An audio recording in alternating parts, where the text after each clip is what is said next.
Olá, meus amigos e amigas apostadores e apostadoras. Estamos aqui para mais uma aula do nosso curso. Hoje a gente vai falar de gestão de stake para complementar a nossa aula sobre gestão de banca. Estou aqui com o Augusto. Augusto vai começar essa aulazinha aqui para vocês. Vamos lá. Olá, pessoal. Então, nós vamos falar sobre gestão de stake, né? Vamos passando aí, por favor, Paulo.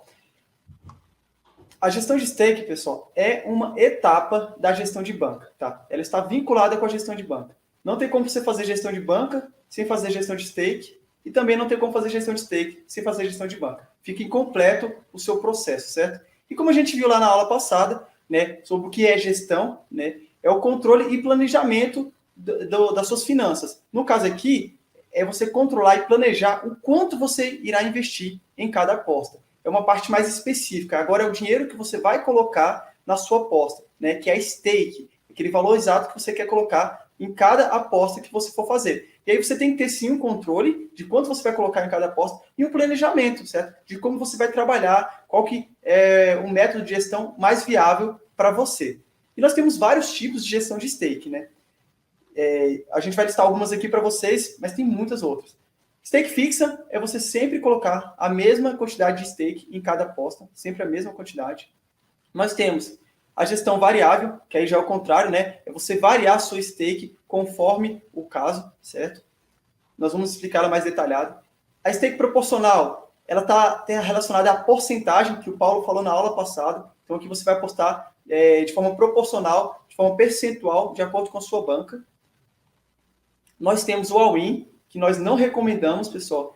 O all-in consiste em apostar todo o valor da sua banca em uma única aposta. Então, isso não sustenta no longo prazo. A gente não recomenda, tá? Nós temos outras, o Martingale, Fibonacci e Labouchere, que são três formas de stakes que elas são progressivas, entende? O objetivo delas, basicamente, é recuperar o hedge. É você passar por hedge e aumentar sua stake progressivamente até você conseguir recuperar o que você perdeu.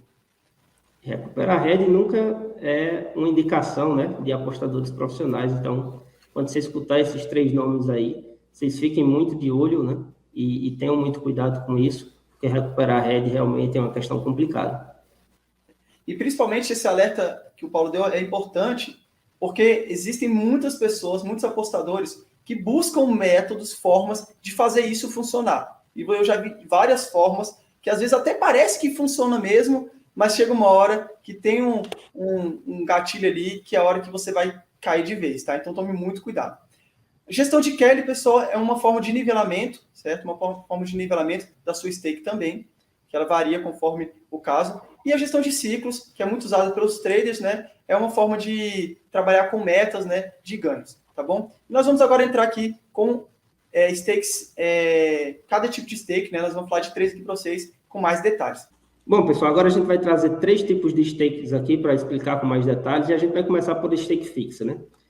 O que é stake fixa, né? Nesse método, o apostador deve um valor fixo, ou seja, um valor que não muda, que não é variável, e aposta sempre o mesmo valor, independentemente do crescimento ou do decrescimento da sua banca. Ou seja, você definiu que a sua stake é de R$10, é de R$50, você sempre vai apostar R$10, sempre vai apostar R$50. Lembrando que esses 10, ou esses 50, ou esses 1.000, ou seja lá qual o valor que você escolher, tem que ser uma parte, né, ou pelo menos algumas partes pré-definidas, né, da sua banca. Lembrando que a banca você tem que dividir em partes. Você pode dividir em 50 partes, em 100 partes, em 200 partes, quantas partes você quiser. Você escolhe uma parte ou algumas dessas partes para que seja a sua stake fixa, tá bom?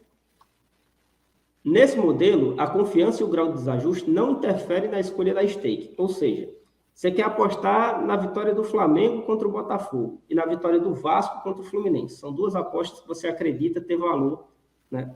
E acreditar ter valor precisa de um método, né, para isso. O método a gente mostrou aqui alguns deles, vocês podem ter outros também, tá bom? Mas tem que ser baseado em método.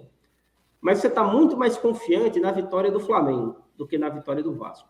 Isso não importa. A stake que você tem que apostar é a mesma. É a stake fixa. Se você viu um desajuste muito maior no jogo do Vasco do que no jogo do Flamengo, mesmo assim, as stakes também têm que ser igual, porque você está trabalhando aqui com stake fixa. Uma coisa muito importante aqui é a escolha desse valor. Esse valor não pode ser feito de qualquer jeito. Tem que ser um percentual da sua banca que lhe deixe confortável em quase uma sequência de REITs. Ou seja, se você faz uma gestão de 50 unidades, uma unidade, né, pode ser a sua stake fixa. Se você faz uma gestão de 100 unidades, você pode ter uma stake fixa ali de uma unidade, de 2 unidades, né, para quem é um pouquinho mais ousado, até 3 unidades. Tá bom? Então, isso é stake fixa. Tem que pensar muito bem, né, como é que vai ser essa escolha, na quantidade de jogos que você faz em um dia e uma semana, para que você não coloque toda a sua banca, o próximo disso, dentro do mercado de uma vez só, e você se sinta desconfortável. Para quem é que a gente recomenda esse método, né? Teste de um novo mercado, ou seja, você já tem um mercado estabelecido, um mercado que você já é lucrativo, um mercado que você já faz um outro tipo de gestão de stake, mas você quer testar alguma coisa. Então, é muito bom que você faça por stake fixa, porque a stake fixa, ela tem, né, pouca oscilação. Quando você perde uma unidade. Quando você ganha ou uma unidade ou próximo disso, porque você vai estar apostando ali sempre com odds de 1,70, 1,80, 1,90, 2,10, 2,20. Dificilmente você vai encontrar um método, né, que você vai encontrar valor em odds muito diferente disso. Até existem, e até algumas pessoas utilizam, mas são pessoas mais experientes no mercado. E a stake fixa é indicado principalmente para pessoas que estão no nível intermediário, né, para iniciante ali dentro das apostas, também é o que a gente recomenda. Banca em mais de uma casa, também é bom você ter stake fixa, porque é mais fácil de você controlar o seu dinheiro. Né? Quando você vai fazer algum tipo de stake variável e o seu dinheiro está espalhado por muitas casas, né? Então isso é mais complicado. Quando você já sabe o valor pré-definido que você vai apostar, então você pode espalhar, né, o seu dinheiro em várias casas para ter várias oportunidades aí. Também recomendo para apostadores impulsivos e vulneráveis à pressão. O que eu quero dizer com isso, né? Apostadores que ainda têm problemas ali de disciplina, né? Apostadores que ainda têm problema para controlar o emocional. Quando você tem stake fixa, é muito mais difícil de você dar um tilt, né? De você querer recuperar um head, por exemplo, que a gente não recomenda de maneira alguma. Então, a stake fixa vai te ajudar a se controlar melhor, a te disciplinar mais. Existem muitos apostadores que trabalham com stake fixa, apostadores profissionais. Muitas pessoas pensam que não, que os profissionais só trabalham com stake variável. Isso não é verdade, conheço vários apostadores. Inclusive, eu mesmo utilizo stake fixa em alguns dos meus projetos. Características. O gráfico de resultado apresenta pouca flutuação, ou seja, quando você tem uma sequência ruim, né, você tem seu gráfico vai caindo lentamente. Numa gestão de 100 unidades, por exemplo, se você trabalhar com stake fixa, você vai ter que errar 100 apostas seguidas para você poder quebrar a sua banca. E para você fazer isso, só se você fizer 200, 300 apostas num dia só. E se você fizer isso, é porque você é um apostador compulsivo, até mesmo viciado em apostas. Poucas pessoas falam esse termo dentro do mercado das apostas, para não afugentar um público-alvo aí de alguma coisa que a gente queira vender. Mas aqui a gente trabalha com a verdade, a gente trabalha com o que realmente acontece. E se você está fazendo 200, 300 apostas num dia só, realmente você tem problemas que vão muito além das apostas esportivas, tá bom? Tem uma boa dose de pragmatismo, exatamente por isso, né? Quando você ganha e quando você perde, sua banca vai descendo aos poucos, sua banca também vai subindo aos poucos. Se, por um lado, ela protege um pouco do seu patrimônio nessa queda, né, vagarosa, vamos dizer assim, né, ela também não potencializa os teus lucros, né? Então, é uma coisa pela outra. Não se pode ter tudo, né? Essa é uma grande máxima da vida. A gente não pode ter tudo. Para ter uma coisa, a gente tem que abrir mão de outras. E quando você não tem um método super validado, muita confiança no mercado e autodisciplina, a stake fixa vai te ajudar demais nesse sentido. Após o fim de um período determinado, de 1 mês, 3 meses, ou fim de um campeonato, né, previamente estabelecido, esse valor da stake pode ser alterado. Não faça isso jamais. Teve uma sequência ruim no final de semana. Aí, logo em seguida, vou aumentar a stake para tentar recuperar. Erradíssimo. Teve um final de semana ruim, aí diz, não, a minha banca já deu uma queda, então vou baixar a stake para não perder mais. Também não faça isso. O seu nivelamento ali não é nem nivelamento, né? O seu ajuste de stake, ele tem que ser pré-determinado. Mensal eu não gosto muito, mas tem gente que faz todo mês. Gosto bastante do trimestral, por exemplo, muitos apostadores profissionais utilizam. E o que eu mais utilizo, particularmente, é por campeonato. Por exemplo, agora está rolando o Campeonato Brasileiro, né? Então, quando terminar o Campeonato Brasileiro, eu vou fazer o meu ajuste de stake, tá bom? Se minha banca subiu, a minha stake vai subir. Se minha banca desceu, a minha stake vai cair também. Então, eu faço isso no Campeonato Brasileiro e faço isso na Copa do Nordeste. Quando termina esses 2 ciclos, para mim, são os principais, falando particularmente, quando eu estou apostando, então é aí onde eu faço os meus ajustes. Mas você pode fazer temporal também, por meses, de 2 em 2 meses, de 3 em 3 meses, de 6 em 6 meses, uma vez por ano, o que lhe convier melhor, desde que você não faça ou no momento de euforia, porque está ganhando, ou no momento ali de tentar recuperar um head, porque está perdendo, ou nesse momento de diminuir esse stake para tentar não quebrar a banca. Esse método já é muito pragmático, você só vai quebrar a banca se você estiver fazendo muita coisa errada dentro do mercado. Bom, stake proporcional, né? O que seria stake proporcional? Consiste em escolher uma porcentagem da banca e sempre apostar o valor correspondente a essa porcentagem em relação à banca do momento. Olha a diferença disso aí para stake fix. Você definiu que a sua stake fix era de 2% da banca. Naquele exemplo que a gente deu na aula passada, a banca era de 1.000, a gente dividiu em quantas unidades? Em 100 unidades, ou seja, R$10. Né? 2 unidades e 2% dessa banca são R$20. Então, você sempre estaria apostando R$20. Aqui, a sua banca, ela varia o tempo inteiro. E a sua unidade também. Então, quando você vence uma aposta, né? Você venceu uma aposta com odd 2. Beleza? O que é que aconteceu? Sua banca foi, apostando numa unidade, numa banca de 1.000, ela foi para R$1.010. Quando você for apostar uma unidade de novo, é 1% dessa banca. Mas não 1% dos 1.000 inicial. Mas sim, agora 1% de quem? De 1.010. A mesma coisa no caso da perca. Você foi fazer a sua primeira aposta. Perdeu a aposta de uma unidade de R$10, o exemplo que a gente está utilizando. O que é que acontece? Sua próxima aposta vai ser 1% dessa nova banca, que agora é de R$990. Então, é 1% de 990, que agora é R$9,90. Então, a sua banca e a sua stake vão estar oscilando o tempo inteiro. Bom, sobre que porcentagem escolher, temos as seguintes camadas. Eu dividi em 3 partes aqui. Temos os apostadores conservadores, que vão apostar de 1% a 2% da banca. Temos apostadores intermediários, que vão apostar de 2% a 4% da banca em cada aposta.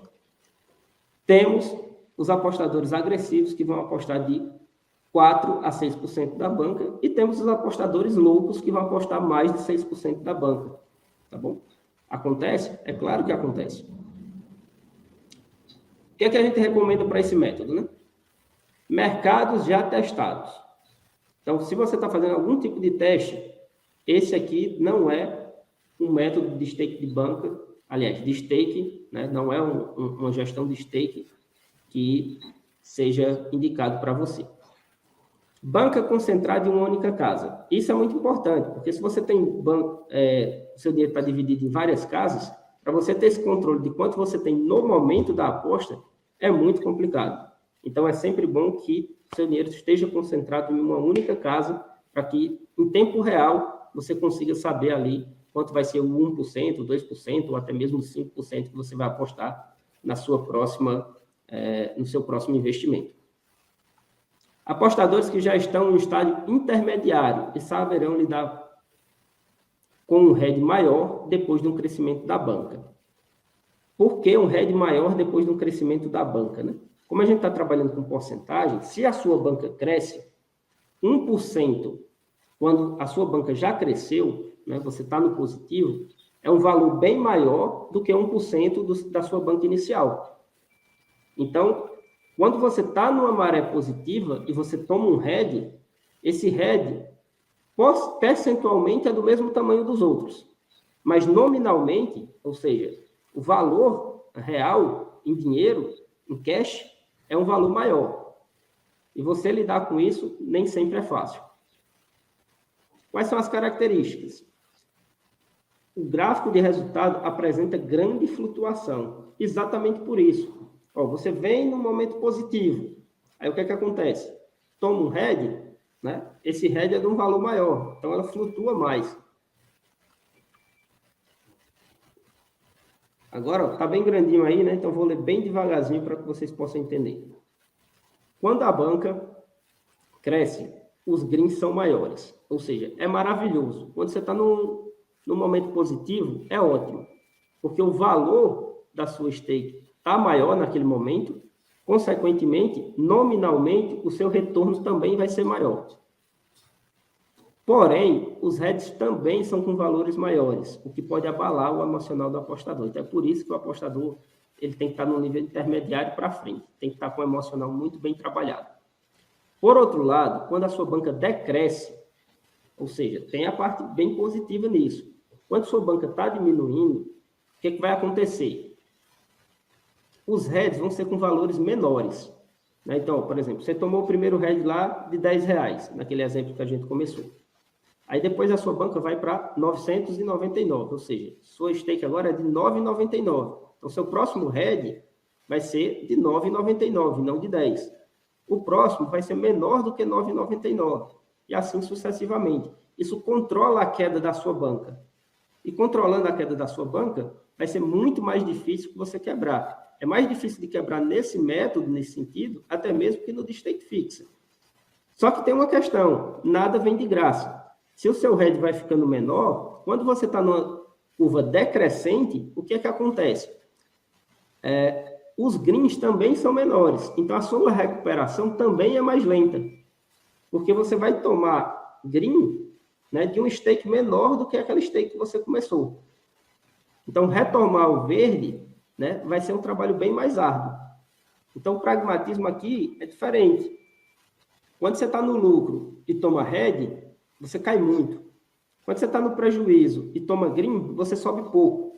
Então, é uma decisão complicada, uma decisão difícil, não é todo mundo que sabe lidar com isso. É por isso que a gente vê poucas pessoas pregando isso dentro do mercado, porque não é todo mundo que vai saber lidar com esse tipo de stake e com esse emocional aí bem trabalhado, bem produzido. Augusto, alguma coisa para acrescentar, Augusto, até aqui? Não, excelente. Sem nada a acrescentar, Paulo. Então, vamos seguir em frente e a gente vai aqui para o nosso terceiro exemplo, que é a stake variável, né? A stake variável, que é certamente o mais falado aí dentro do mundo profissional das apostas, né?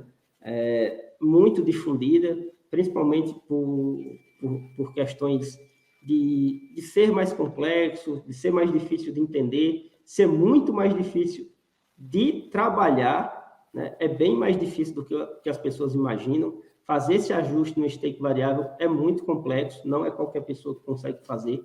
Precisa de muito trabalho, precisa de muito método, precisa de ter uma consistência dentro do mercado e de também ter um emocional bastante apurado.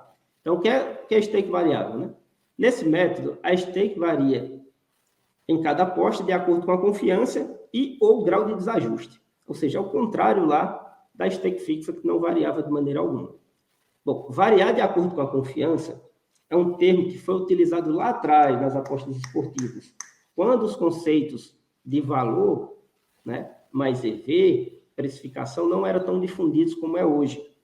Né? Ninguém usa mais, ou pelo menos não deveria, né? Claro que as pessoas usam, mas não deveriam utilizar, né, a confiança. Eu acho que esse time vai ganhar mais do que eu acho que esse outro vai ganhar. Achismo não cabe mais dentro das apostas. A gente tem que trabalhar com precificação. Quem quer estar no mercado profissional é assim. Então, a sua stake deve variar com o grau de desajuste. Quanto maior o desajuste, maior a stake. Mas não maior de qualquer forma. Você tem que definir o tamanho do desajuste para o tamanho dessa variação. Tá bom? Para quanto a mais você vai apostar ou quanto a menos, de acordo com esse desajuste aí. Geralmente, é dividido em 3 categorias. Stake baixa, stake média, stake alta. Por exemplo, 1%, 2% e 3%. Geralmente é o que eu particularmente uso. Né? Então, stake baixo, stake médio, stake alta. 1%, 2% e 3%. Mas você pode fazer 1,5, 2, 1,5, 3, 4,5, meio, 1, 1,5, enfim. Pode fazer né? Subníveis aí, stake baixa menos, stake baixa mais, stake média menos, stake média mais, stake alta menos, stake alta mais. Para que a gente recomenda? Para que a gente recomenda isso? Apostadores experientes com o método de precificação validado, tá bom? Então, você tem que ter um método validado. A stake variável só pode ser utilizada com um método que precifique os jogos, tá bom? Para que dentro dessa precificação você consiga definir qual o nível de stake que você vai usar, se é a baixa, a média ou a alta. Características. O gráfico de resultados tende a ter mais flutuação que a stake fixa e menos que a proporcional. Então, o gráfico de resultados tende a ter mais flutuação que a stake fixa e menos que a proporcional. Muito difundido pelos profissionais, como eu falei, né? Muita gente fala sobre isso. O ajuste da stake pode ser feito por períodos pré-determinados ou por margem percentual de crescimento ou decrescimento. Os períodos pré-determinados foi o que eu falei anteriormente, né? Quando a gente estava falando lá de stake fixa. E o que seria essa margem percentual de crescimento ou decrescimento? Por exemplo, você estabelece um teto de 20%, por exemplo. Então, se sua banca crescer 20%, você faz o ajuste da stake. Se ela decrescer 20%, você faz o ajuste da sua stake.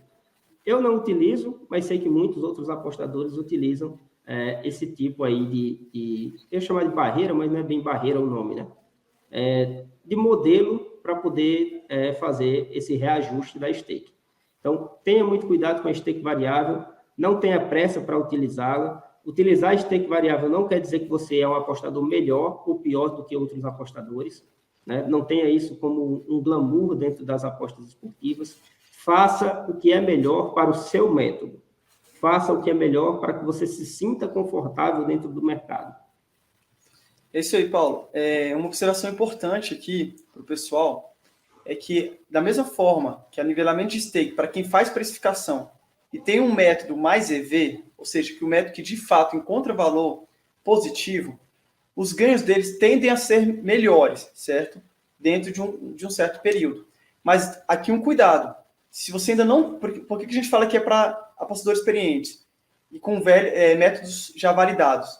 Porque se você não tem um método validado, certo? Você está iniciando ainda, mas você quer usar nivelamento de stake, justamente pelo que o Paulo falou, porque os meus ganhos vão ser maiores, porque eu vou parecer profissional, enfim, seja qual for o motivo, tome cuidado. Porque se o seu método não for mais EV, aquela tendência de lucro maior vai ser uma tendência de prejuízo maior. Porque justamente onde você acredita que está tirando valor, está precificando, né, e tendo mais EV, você ainda não está. E então esse ganho que você teria sobre o mercado, a tendência é você ter perdas, entendeu? Então no longo prazo suas perdas seriam muito maiores. Então por isso que a gente fala, siga a forma de nivelamento de gestão de stake conforme o seu caso, conforme a sua situação atual, que aí você vai identificando qual que vai ser melhor para você e sem pressa, sem passar a carroça na frente dos bois, tá bom? Porque os danos podem ser muito maior, beleza? Beleza, muito bem colocado, Augusto. A gente vai fazer agora uma comparação, né? A gente está vendo aqui, ó, que a gente fez um modelo, né? Pegamos algumas nossas planilhas aí, a gente viu que aqui é um método lucrativo, né? A gente sai de uma banca de 10 mil e termina essa banca aqui no lucro, né? Em alguns métodos até dobrando a banca, em outros não. A gente tem aqui em azul a stake variável, né? Em vermelho, a stake fixa. Em verde, a stake proporcional. E eu quero chamar a atenção para vocês em alguns pontos, né? Então, ó, percebendo aqui nesse início, né? O que é que acontece? A stake variável, por exemplo, ela quase sempre está acima das outras. Mas por que isso acontece? Exatamente pelo que o Augusto falou. Porque esse método utilizado, né, que a gente captou esses dados, é um método mais EV. É um método que consegue tirar valor do mercado. Então, é natural que a stake variável, né, seja um método mais lucrativo do que os demais. Caso fosse o contrário, fosse um método menos EV, né, começasse aqui no positivo e terminasse com menos de 10 mil, provavelmente, isso não é uma certeza absoluta, mas na grande maioria dos casos, o que iria acontecer é que esse gráfico aqui azul estaria abaixo de todos os outros, tá bom? Estaria abaixo de todos os outros, porque seria um método menos EV. Você acreditaria que está tirando dinheiro do mercado, né, que você está conseguindo encontrar valor, onde, na verdade, você não está conseguindo encontrar valor, tá bom? Outras observações importantes, ó. Veja o que é que acontece com a stake proporcional, né, no momento de queda. Olha a queda dela como é vertiginosa, né? Olha os picos de queda como elas são bem mais abruptos do que nas demais stakes, né? E veja que a stake fixa, o que é que acontece com ela? Ela é muito mais pragmática. Ela caminha muito mais devagar na subida, né? E também muito mais devagar na descida. Quando você pega aqui um momento de queda entre o verde e o vermelho, você vê que a queda do verde é bem mais vertiginosa. No momento de subida, né, o que é que acontece?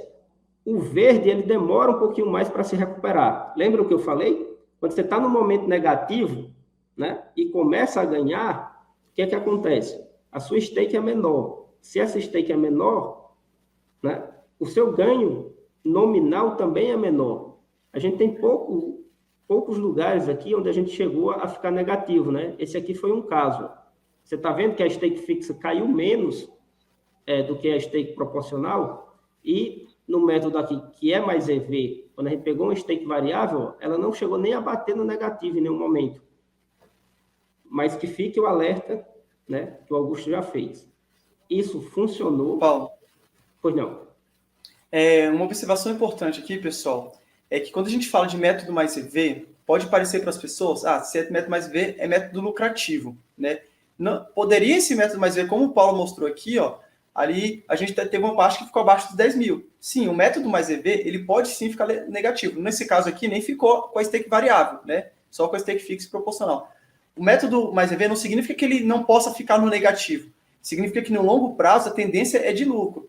Essa amostragem que a gente tem aí é de mais de 3 mil jogos, tá? Então, se você vê as curvazinhas pequenas aí, é uma quantidade de dados muito grande, mais de 3 mil apostas. Então, por isso que você vê que ela termina lucrativo dobrando a banca. Não dobrou a banca em 100 apostas, tá, pessoal? Só para ficar bem claro aí, para vocês entenderem. Exatamente. Então, acredito que é isso, pessoal. Espero que vocês tenham gostado, tenham entendido bem as diferenças, principalmente dessas três que a gente mostrou com mais detalhes, né? Mas que tenham entendido que existem essas e várias outras maneiras de gerir uma banca, de escolher como você vai colocar sua stake no mercado, né? Então, é isso. Está mostrado esse cardápio. Nas próximas aulas, a gente vai entregar para vocês, né, a nossa planilha de gestão de banca. Vocês vão aprender a utilizá-la. A gente vai mostrar como analisar os resultados dentro dessa planilha. Então, ainda vem muita coisa bacana no curso. Espero que vocês estejam gostando. Deixem nos comentários sempre o feedback de vocês, os positivos, os negativos, as sugestões, tudo que vocês precisarem, que a gente está sempre à disposição para entregar o melhor curso e também o melhor suporte para todos vocês, né? E é isso. Obrigado. Até a próxima. Nunca esqueçam, foco e gestão sempre. E, pessoal, por ser uma aula que possa surgir mais dúvidas, né, um conhecimento mais pesado, deixem suas dúvidas. Não esqueça de colocar suas dúvidas aí. A gente vai tirar todas as dúvidas de vocês. Não fique com nenhuma para vocês. Beleza? Forte abraço aí e até a próxima aula.